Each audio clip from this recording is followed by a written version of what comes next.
Will the Deviants joining forces with the mutants of Krakoa help turn the tide of battle against Droog and the rest of the Eternals? Well, let's hop into the pages of A.X.E Death To Mutants issue number 2 and find out together, shall we? So then, as we join this newest tie-in, we actually learn a ton of very interesting and potentially very important information about the Hex. Up until now, we only thought they were those giant rampaging mechanical Eternal superweapons. Though as we discover here, they actually have way more personality than you probably thought. They have names too. We knew one of them, Sin, but in the appendices we learned so many more. Their origins and overall existences are also pretty damn sad too, as we discover. The rest of Eternal Society keeps these guys on ice, except for only when shit gets really bad. Meaning that in the 100 million or so years of Eternal Society, they've only been turned loose a couple times, meaning that they have the personalities and brain functions of, well, teenagers, essentially. In fact, as Sin and the others rampage across Krakoa, we discover that she also started a Twitter account so she could learn about what was going on in the world of poetry, something she liked the last time she was in the world. You know what, I really did expect the Hex to be nameless, faceless killing machines. Good on Gillen for giving them some actual pathos. Now from there, we transition on over to Crow, leader of the Deviants. He's having a secret meeting with Emma Frost, wherein she basically asks all the same questions that Cyclops asked back in the main Judgment Day issue, and that is, hey, why are you Deviants deciding to help us now instead of the Eternals? You guys seem so chummy over in the pages of the actual Eternals book. As Crow explains, he and Emma actually have a lot in common. They're both former villains turned leaders of their people, and for some reason everyone just has massive crushes on them. Crow also says that genetically there's actually not that much difference between mutants and deviants as far as the Krakoan gates are concerned and as far as Droog is concerned, so they might as well join forces, live together or die alone, right? Also, even though A.X.E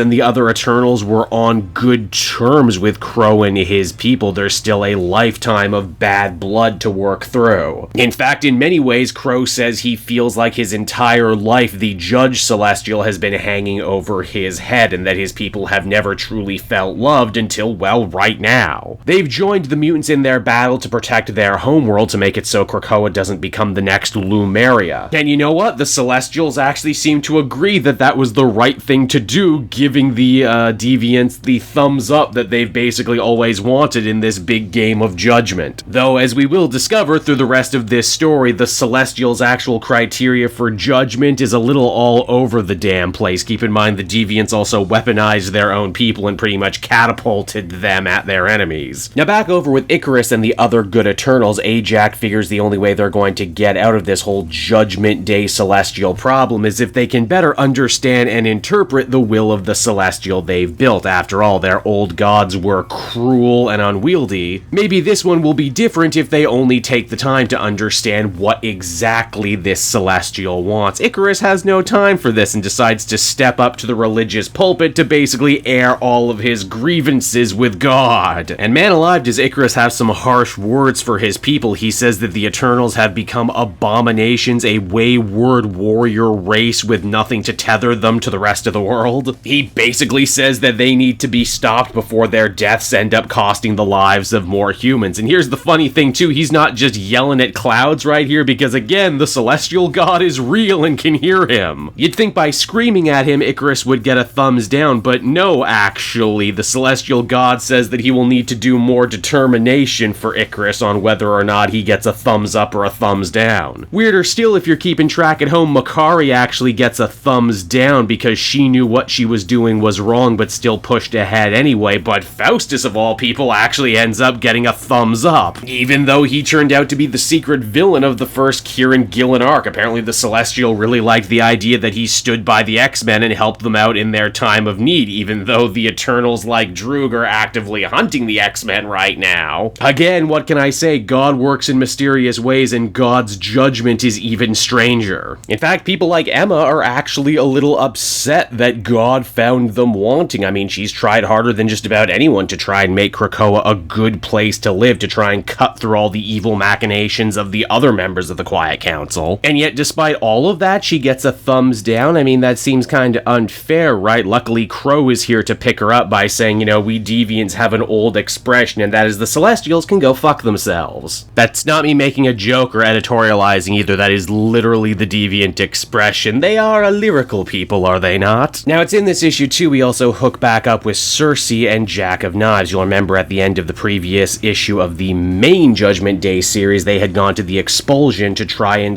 bring Eros, brother of Thanos, former Avenger, and galactically renowned alien sex pervert with the power to control people's emotions. Naturally, Cersei and the others hope that Eros can use these powers to help turn the tide against the Celestial and end Judgment Day. Again, we had actually seen all of this at the end of that last Judgment Day issue, but a little extra piece of information we get is that on the way out, Star Fox actually looks up his and Thanos' mom, who is also currently a prisoner in the Exclusion. Turns out the Celestial God has actually been making their rounds, and Mama Thanos has seen the creature. To her eternal surprise, no pun intended, it seems that the Celestial God is actually going to need to take more time to come up with a judgment for her. Which, you would think spawning Thanos would instantly get you a thumbs down, but apparently there's a lot of factors to take into account. Now, in a fun twist, this issue actually ends the same way it began. It seems that the Celestial God's judgment is beginning to reach beyond just the superhero community now. That poetry-loving woman who was conversing with one of the Hexes at the beginning of the issue, well, she ends up getting a thumbs down because she was inactive in publishing her own poetry work, which is apparently worth the judgment. Sin hopes that if she works really hard, she can end up getting one of her poems in the big collection this lady's gonna try and publish. She's also writing these poems while she's immolating deviants and X-Men, in hopes that doing these things will end up pleasing a crazy god and make it so that her and the rest of the Hex ultimately get a thumbs up. Man, religion sure is difficult, am I right? And so that was A.X.E Death To Mutants issue number 2, everybody, and I gotta say, I liked this issue much more than I liked the one that preceded it. Giving the Hex a little bit more personality and humanizing them certainly makes the proceedings a lot more compelling. It's like the Avengers and the X-Men and the Eternals are so busy with their own problems they didn't even try or think that maybe they should reason with the Hex, even though it seems like they could actually have been reasoned with. Gillen also has a lot to say on the nature of religion and how everyone basically runs around like chickens with their heads cut off, trying desperately to interpret what might very well be uninterpretable gobbledygook. The characterization of the Eternals, like Crow and especially Icarus, end up being really strong. They were probably my two favorite characters from the new Eternals run, and that continues to be true here in the tie-ins as well. I mean, how can you not love a character like Icarus, who literally yells and gets in the face of his god? Only for the god to be like, oh, you yelled at me real good, you made some solid points in that one, I'm gonna have to take that under consideration before I give you a thumbs up or a thumbs down. Overall, I'd give this a 7.5 out of 10. I wouldn't say there's a ton of really necessary information, but if you can't get enough of Judgment Day, or if you really liked the Eternal standalone series, you're gonna like this too.